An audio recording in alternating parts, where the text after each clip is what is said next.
Buenas tardes a todos, bienvenidos a Findes. Son las 18 horas, día 9 de julio. Damos inicio a la transmisión del webinario que tenemos contemplado para esta ocasión en materia de control de efectivo y conciliación bancaria. Soy Emilio Villalobos, directivo de la Fundación, y les agradezco la oportunidad que nos brindan de dirigirnos a todos ustedes.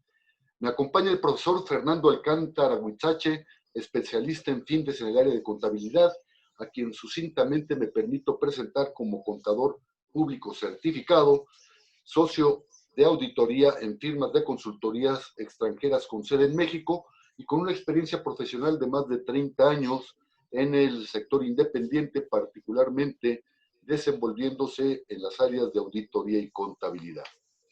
Antes de ceder la palabra a Fernando, les invito a que nos hagan preguntas, nos den sugerencias y comentarios, y al término de su plática dispondremos de algunos minutos para atenderles. Fernando, buenas tardes, podemos iniciar. Buenas tardes, Emilio, muchas gracias. Vamos a iniciar. Buenas tardes a todos, bienvenidos. Vamos a platicar, dos temas que tienen que ver con la parte del control administrativo y, por supuesto, de la parte del control contable. Entonces, si más no, si no hay más que decir, vamos a entrar al tema de lo que es el control y el manejo del efectivo. Ustedes bien saben, hace muchos años, los negocios se podrían hacer o se hacían bajo el esquema del manejo del efectivo. Hoy, por razones fiscales y por razones principalmente de control interno, pues ya es complicado que las empresas manejen propiamente efectivo, o sea, dinero líquido. Cuando se constituían las sociedades, se integraban varios socios, hacían su aportación del capital y lo hacían en efectivo.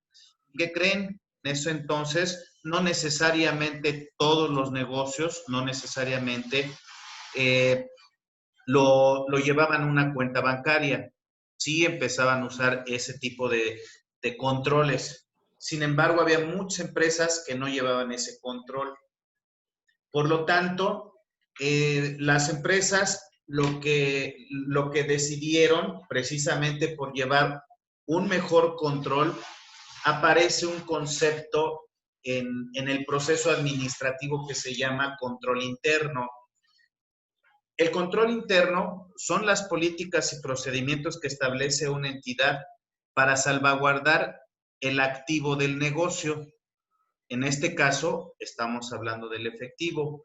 Por lo tanto, entonces, la política que se establece para el control del efectivo se establece en cuanto a que todo dinero que entre a las arcas de las empresas, de la empresa misma, nunca debe ser nunca debe ser utilizado inmediatamente. Todo dinero que entre en efectivo se tiene que depositar invariablemente. Esa es la política que se establece. Eso dice el tema, dice el concepto de control interno. Son las políticas y procedimientos que establece una entidad para salvaguardar los activos del negocio. En este caso, es el efectivo. Y la política que en principio debería quedar por escrito es: todo dinero que entre en efectivo se debe hacer un depósito. Y después, cuando se tenga que hacer pagos, se tiene que cumplir con todo el procedimiento de una cuenta por pagar, donde llega el proveedor, entrega su factura, le entregan un contrarrecibo, se pasa a cuentas por pagar para la revisión de los requisitos de la factura, y llega el día de pago y ya va el proveedor a recoger su cheque, o hoy en día pues la transferencia se hace los días que se establecen para pagar. Hasta ahí fue como nace el control interno para salvaguardar los activos. Por eso es que ustedes en muchos casos ven políticas. Las políticas, ese es el objetivo, o conocen políticas. Otra política es por qué los activos, el mobiliario, el equipo de cómputo, todos esos activos deben tener identificación, quién los tiene, dónde están, para qué sirven. Todo eso es una política para salvaguardar esos activos. Se sepa quién los tiene, en qué lugar se encuentra, cuál es el costo, etcétera, etcétera.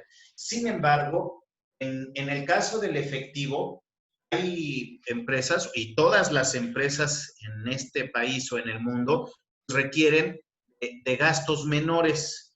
Entonces, por eso, al establecer la política de que, todo lo que se recibe en efectivo se tiene que depositar, entonces aparece una nueva cuenta que se llama Fondo Fijo de Caja Chica.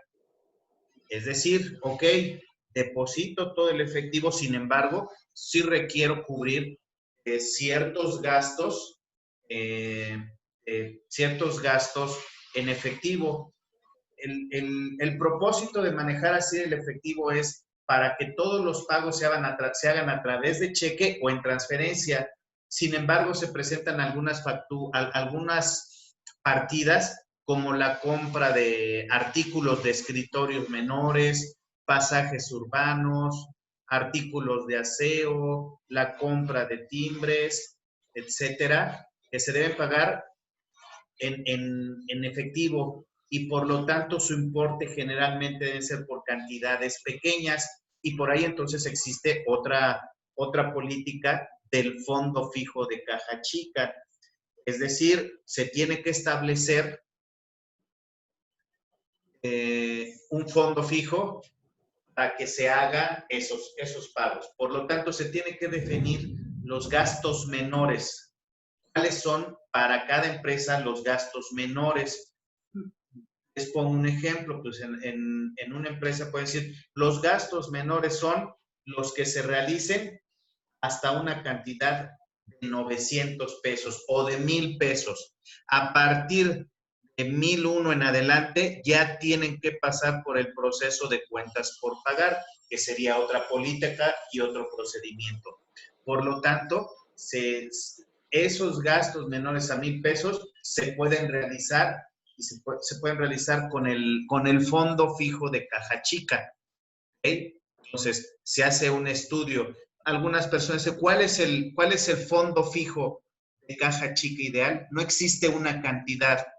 Todo va a depender de las veces en que se compruebe, en que se solicite el reembolso. Si en una semana se solicita el reembolso una vez en la semana, valga la expresión, entonces es un fondo fijo adecuado. Si ya el fondo fijo, el reembolso se hace 2 veces o más a la semana, habrá que analizar el incrementarlo. ¿Para qué? Porque ese reembolso, en reunir los comprobantes, hacer la reposición, pues conlleva tiempo. Por lo tanto, lo ideal en tiempo es que se reembolse una vez a la semana. Sin embargo, también va a depender del importe establecido. Entonces, propiamente el fondo fijo de caja chica se tiene que entregar al empleado. ¿Y cómo se entrega? A través de un cheque que ese empleado tendría que cambiarlo. ¿Okay? Entonces, el empleado encargado debe manejar dicho fondo y se señala un tope para efectuar los mismos gastos o los mismos pagos. Mismos que deben cumplir con ciertos requisitos de control, deben estar autorizados por la persona facultada para ella. Cuando algún empleado necesita efectivo para cualquier gasto menor, se expide un comprobante de caja chica que será provisional o definitivo. Seguramente ustedes han visto los vales provisionales. Cuando se le da a un empleado dinero para realizar gastos menores, lo primero que tienen que entregarles es un comprobante, un comprobante provisional de gastos. Es comprobante provisional. Después esa persona realiza el gasto y regresa con sus comprobantes para poder obtener su comprobante provisional y destruirlo y dejarle al encargado del fondo fijo el comprobante que cumpla con los requisitos fiscales establecidos en esa política. ¿Ok? Entonces, dependiendo si el gasto estará soportado o no por facturas, remisiones, recibos, etcétera. Permítame. Ahí está. El cajero siempre debe tener el importe del fondo constituido, es decir, ejemplo, si recibió 10,000 pesos y ha hecho pagos por 8,000, pues tendrá comprobantes por 8,000 y 2,000 pesos en efectivo. Entonces, nunca se debe quedar el responsable sin dinero. Siempre debe tener un margen para poder hacer la reposición y en ese proceso tener los recursos suficientes para poder seguir utilizando o seguir realizando los gastos menores. Cuando el fondo fijo llegue a su límite mínimo de seguridad, se expedirá un cheque por la totalidad de los gastos y de esta manera volverá a tener el efectivo del importe del fondo fijo inicial. Por eso es que se llama fondo fijo de caja chica. Pues si son 10,000, 5,000 la cifra que se defina, siempre debe tener 5,000 pesos entre comprobantes y dinero. Cuando se repone cuando se hace la reposición, debe iniciar nuevamente con el fondo fijo inicial, ¿no? Entonces, digamos, ese sería el procedimiento para poder manejar y controlar el fondo fijo de caja chica. Por supuesto, dentro de la política establecida para el control del fondo fijo de caja chica, debe existir el procedimiento para los arqueos del fondo fijo de caja chica. Y los arqueos deben ser sorpresivos. No se le debe avisar a la persona que maneja estos fondos, no deben saberlo. Tienen que ser sorpresivos para comprobar que realmente está manejando ese dinero para las necesidades de la empresa, de la sociedad. Aquí cabe hacer mención que todo comprobante emitido o todo comprobante por cualquier gasto se debe obtener un comprobante fiscal. Para efectos de la ley del impuesto sobre la renta, existe cierto límite para que sean deducibles esos gastos. Es decir, si yo voy y compro papelería por un importe menor a 2,000 pesos o hasta por 2,000 pesos, el gasto puede ser deducible aún y que se haya pagado en efectivo, siempre y cuando cumpla con los requisitos establecidos de deducibilidad que estipula la ley del impuesto sobre la renta. Pero hay gastos que, aún y que sean menores a 2,000 pesos, no pueden ser obtenido su comprobante fiscal, mejor dicho, no va a ser deducible aún y obtengan su comprobante con requisitos fiscales. El principal y que muchas empresas manejan así es, pagan la gasolina aún y por menos de 2,000 pesos y obtienen su comprobante fiscal. Pues desde el punto de vista de la ley del impuesto sobre la renta, la gasolina no puede ser deducible cuando se paga en efectivo. Entonces, sí es muy importante que consideren esa característica o esa deducibilidad. Ahorita lo busco. Sí incluye el IVA, sí incluye el IVA, por ahí lo preguntaron, pero ahorita nos enfocamos a las preguntas. Entonces, es muy importante que consideren ese tipo de gastos. Los gastos a partir de 2,000 pesos y se pagan en efectivo, aún y que obtengan su comprobante con requisitos fiscales, no es deducible. ¿Ok? Entonces, para que lo consideren. Entonces, con base en esto, el efectivo y el tratamiento del fondo fijo sería lo que podríamos platicar. Vamos a entrar ahora a un tema de lo que son las conciliaciones bancarias, ¿no? Porque todavía no paso, Gaby, ya estoy poniendo la siguiente de conciliaciones bancarias. Entonces, es una conciliación bancaria. Generalmente, cuando una empresa recibe su estado bancario de banco o lo baja a través del Internet, en muchos casos no coincide lo que muestra el estado de cuenta con lo que se maneja en los libros contables, en los registros contables. ¿Por qué no pueden, por qué puede hacer la diferencia? Pues la diferencia debe ser o puede ser por el tema de, en estos casos, las diferencias entre lo que dice el estado de cuenta y lo que maneja la contabilidad, puede ser que en algunos casos se entrega el cheque al proveedor o al beneficiario. El beneficiario puede tardar en depositar esos cheques.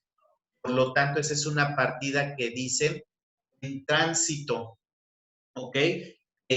La contabilidad ya les dio salida. Sin embargo, el banco todavía no les da entrada porque todavía no lo van a cobrar o no lo va a cobrar el beneficiario.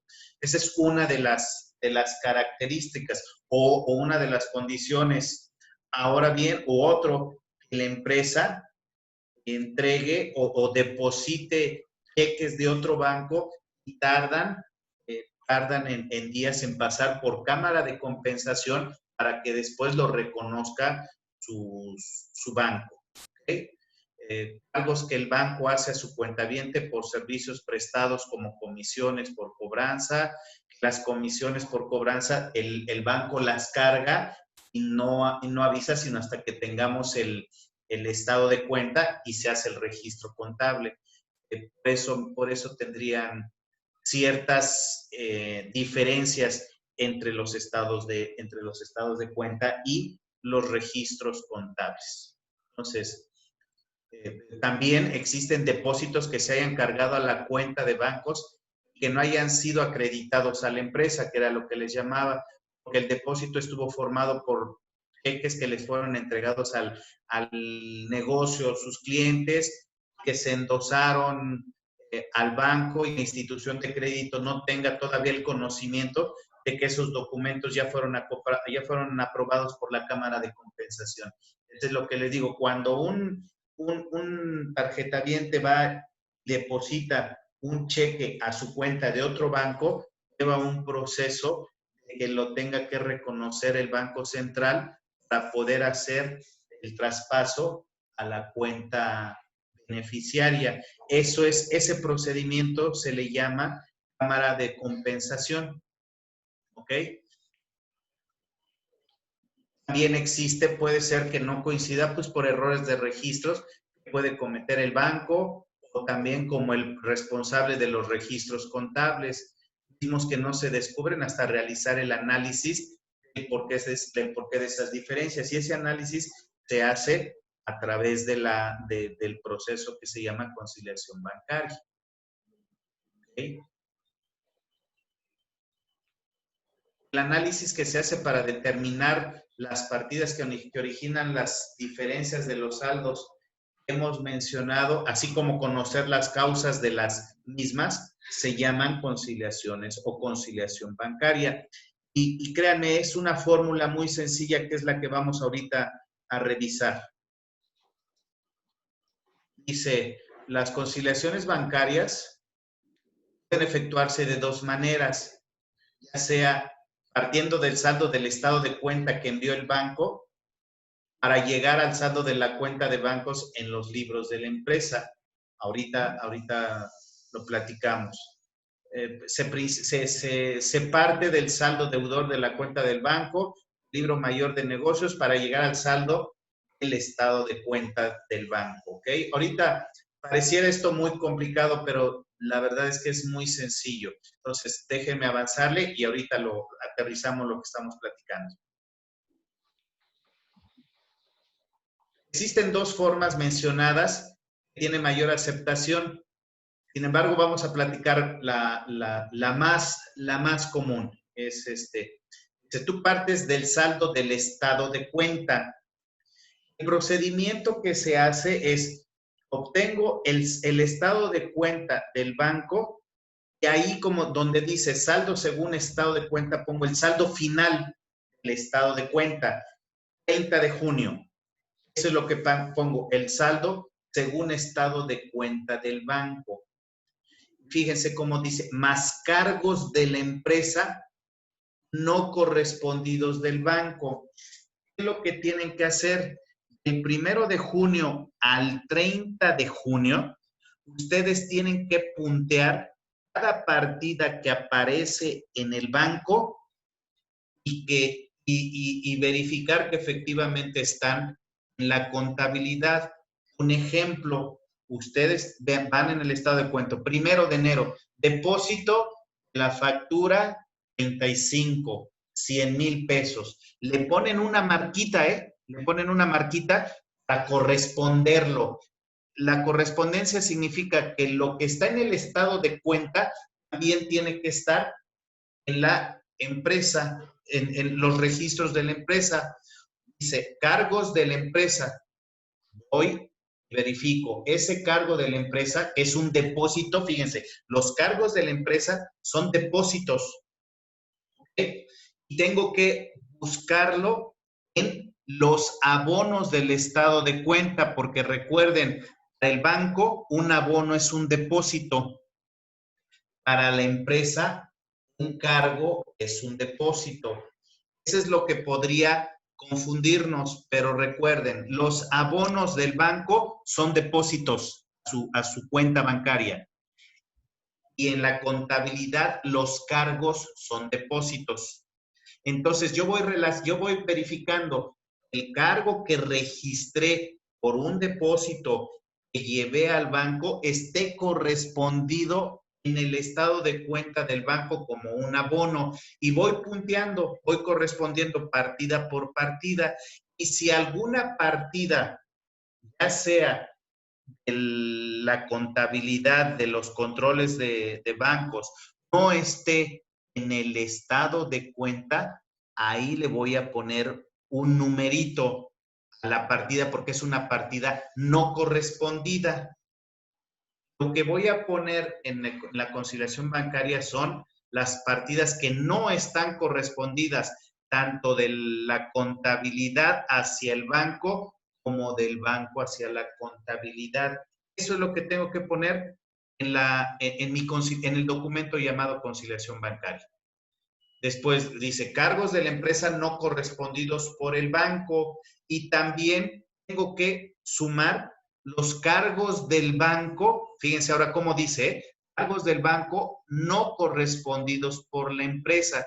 Yo me voy a la columna de los cargos del banco, al estado de cuenta del banco, y me voy a la columna de cargos. Los cargos que considera el banco conceptualmente son salidas de la empresa o cobros del banco, es decir, una comisión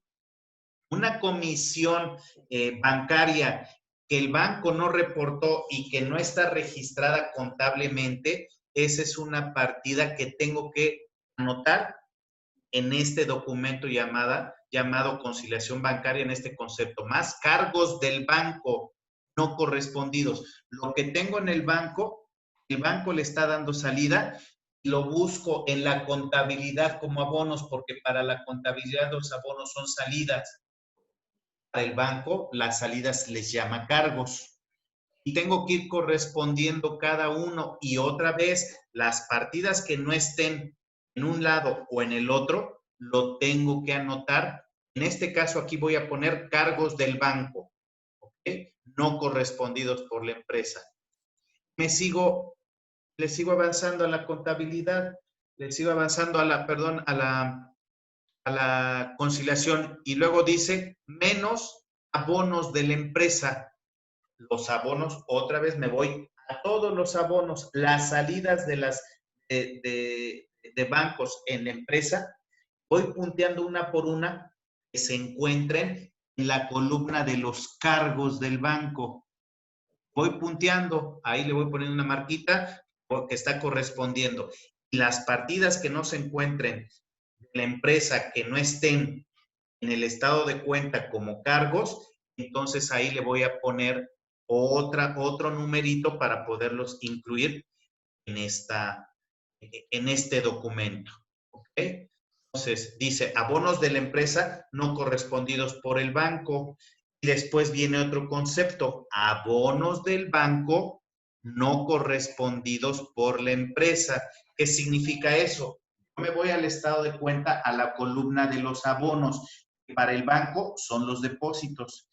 Cada abono del banco voy a ir viendo que se encuentra en la contabilidad, en los depósitos de la contabilidad, o sea, en los cargos de la contabilidad. Voy correspondiendo partida por partida y las que no se encuentren son las que voy a poner, en este documento. El banco, los abonos que no están en la compañía, en la contabilidad, los anoto en este espacio, en este rubro. ¿Okay? Y así voy poniendo cada concepto y al final, algebraicamente, me va a decir saldo de según estado de cuenta más los cargos de la empresa que no se encuentran. Los cargos de la empresa son depósitos que no están en la columna de abonos del banco. Y después me dice, más los cargos del banco, que son salidas en las columnas del banco, que son salidas, que no están correspondidos en la empresa, que no los contabilizaste en la empresa como una salida. Y después vienen menos los abonos de la empresa, que son salidas de la empresa, que en el estado de cuenta debe estar la columna de cargos. Pero otra vez, los cargos para el banco son salidas, los abonos para la empresa son salidas. Y después vienen los abonos del banco, son depósitos que tiene el banco, la empresa no reconoció. Punteo todo y lo que no se encuentra lo pongo en este documento. Algebraicamente tengo que llegar a los saldos según libros. Entonces, ese es el procedimiento sencillo, porque la verdad es que es muy sencillo, nada más el secreto es primero identifico, correspondo, y lo que no corresponda de un lado o de otro, ya sea de la empresa o del banco, esto es lo que lo voy a acomodar en cada uno de estos renglones. Algebraicamente me tiene que dar el resultado, el saldo según estado de cuenta, y tengo que llegar a los saldos según libros. Si tienen, empezamos con las preguntas. ¿Cómo le hacemos, Emilio? ¿Tú las lees o...? Gusto, Fernando, yo las voy leyendo. En principio, Aide, buenas tardes. El artículo de la ley de ISR que usted pregunta es el 27. Y sí, Paulina, el importe ya incluye IVA, son 2,000, incluyendo el IVA. Miriam, buenas tardes. Miriam nos hace una aseveración que me voy a permitir leerla a manera de pregunta. Los arqueos de caja en esta época del COVID, ¿está bien que se soliciten, que se realicen por videoconferencia? Mira, esta nueva normalidad, creo que tenemos que buscar la forma de establecer este tipo de condiciones. Sin embargo, un arqueo, obviamente en el fondo es una auditoría. Las auditorías tradicionalmente tienen que hacerse en el lugar. ¿Cuál es el objetivo del arqueo? El objetivo del arqueo es ver que el dinero se encuentre en el lugar donde tiene que estar. Mira, muchas veces hay empleados que tienen ahí el fondo fijo de caja chica y en algunos casos utilizan el dinero para asuntos personales. No importa, lo utilizan y después lo regresan.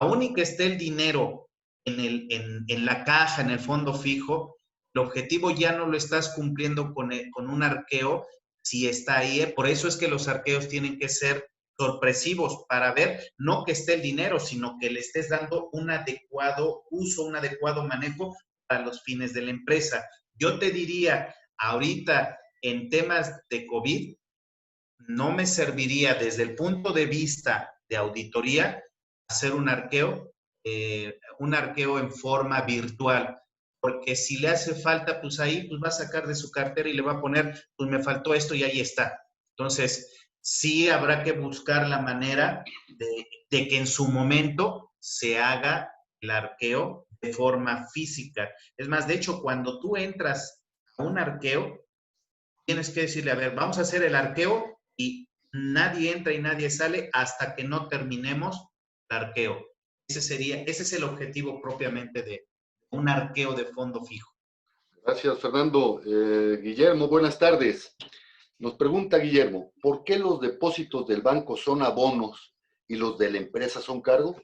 Es precisamente para poderlos identificar. De hecho, desde el punto de vista del control de bancos, del banco, es un estado de cuenta del banco. Inclusive, cuando a ti te entregan un cheque, lo cruzan, le ponen un sello y como dice, para abono a cuenta del beneficiario. Entonces tú vas al banco, le dices, por favor, abóname este cheque a mi cuenta. Entonces, ese es el término correcto. Y el banco lo que hace es lo deposita a tu cuenta.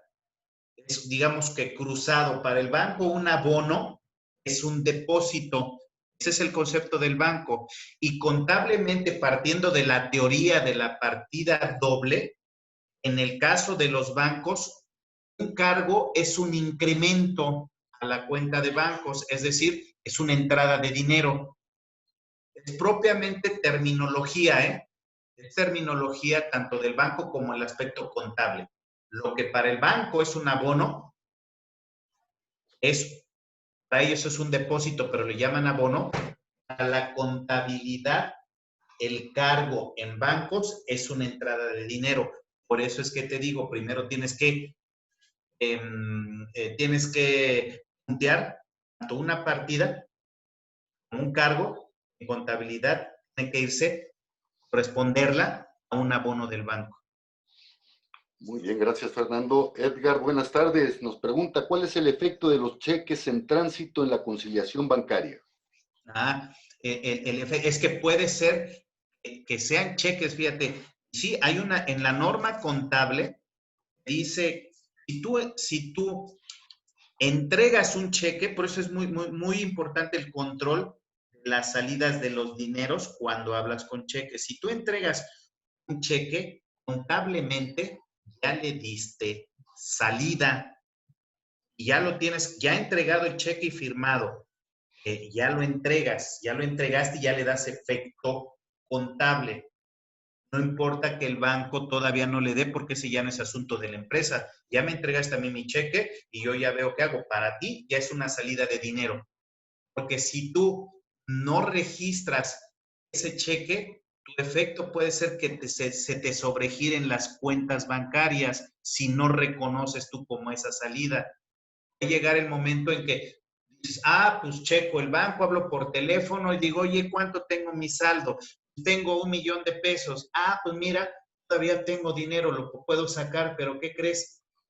Inmediatamente va el que le entregaste y cambia su cheque y tú ya habías girado otro cheque y por lo tanto puedes sobregirar el efecto de las penas convencionales de banco por emitir fondos, cheques sin fondos y aparte desde el punto de vista legal, emitir un cheque sin fondos se puede considerar hasta de fraude. Gracias, Fernando. Buenas tardes, Irma. Irma nos pregunta, ¿para cuentas en dólares se usa el mismo formato de la conciliación bancaria? El mismo formato, nada más lo único que tienes que cambiar es la moneda. ¿Sale? Si es que lo manejas en dólares. Ahora bien, si tú contablemente, perdón, sí lo manejas el mismo formato, pero le tienes que dar el formato en moneda nacional. Porque acuérdate, tú registras en México la contabilidad en pesos mexicanos. Es la moneda de registro. De acuerdo, gracias, Fernando. Teresa, buenas tardes. ¿Los pagos en efectivo de menos de 2,000 pesos son deducibles de impuestos? ¿Es deducible de impuestos si pago una cuenta con una tarjeta de una tercera persona o una tarjeta diferente a mi cuenta? Otra vez, el inicio no lo escuché bien, no lo entendí bien. Por favor. ¿Los pagos en efectivo de menos de 2,000 pesos son deducibles de impuesto? Es Sí, deducible de impuesto si el pago se realiza con una tarjeta de una tercera persona o con una tarjeta diferente de mi cuenta. mira, en principio, como lo dice la ley, no es deducible. Tiene que ser la persona. Sin embargo, todavía hoy en día, la autoridad todavía no entra a esos menesteres. Si yo hago un gasto de la empresa o mío, yo soy una persona física y pago la gasolina con mi tarjeta, es deducible. Pero si otra persona paga con su tarjeta y emite el comprobante a mi nombre, técnicamente no es deducible, ¿eh? Técnicamente no es deducible porque no está haciendo el gasto la persona beneficiaria de ese gasto. Sin embargo, les digo, todavía no, pero va a llegar el momento en que esos gastos la autoridad te los ve. Es más, de hecho, no te dice cuándo. Simplemente si se mete la autoridad a revisar, ese sería un gasto no deducible. Gracias, Fernando. Y bien, antes de culminar con esta transmisión, les recuerdo que todos los jueves a las 18 horas estaremos abordando diferentes tópicos de interés, de actualidad en el ámbito de los negocios. Y el jueves 16 de julio abordaremos el tema valores organizacionales. Los esperamos, inviten a sus compañeros, inviten a sus amigos. Son las 18 horas con 36 minutos. Damos por concluido el desarrollo de este webinario. Muchas gracias a todos y hasta luego. Hasta luego, gracias.